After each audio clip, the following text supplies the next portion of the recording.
Mumbai Pune एक्सप्रेसवेवरील connecting link सुरू. मुंबई पुणे मार्गिका सुरू, मात्र पुणे मुंबई मार्गिका बंद.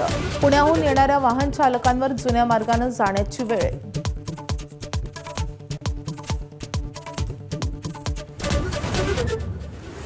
मुंबई गोवा महामार्गावर सलग दुसऱ्या दिवशी मोठी वाहतूक कोंडी.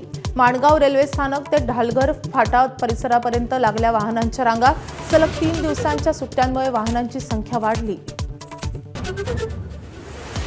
अशोक खरात प्रकरणात प्रतिभा चाकणकर आणि मुलगा तन्मय यांना ईडीचं समन्स. समता पतसंस्थेतल्या 70 कोटी रुपयांच्या मनी लॉन्ड्रिंग प्रकरणी नोटीस.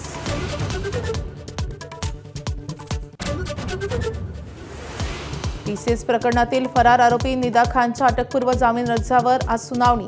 2 दिवसांपूर्वी युक्तिवाद पूर्ण. जामीन मिळणार की फेटाळला जाणार याकडे लक्ष. नंदुरबारच्या नवापूरमध्ये बर्ड फ्लूचा उद्रेक. 1,40,000 कोंबड्या नष्ट करण्यास सुरुवात. लाखो अंडीही नष्ट करणार.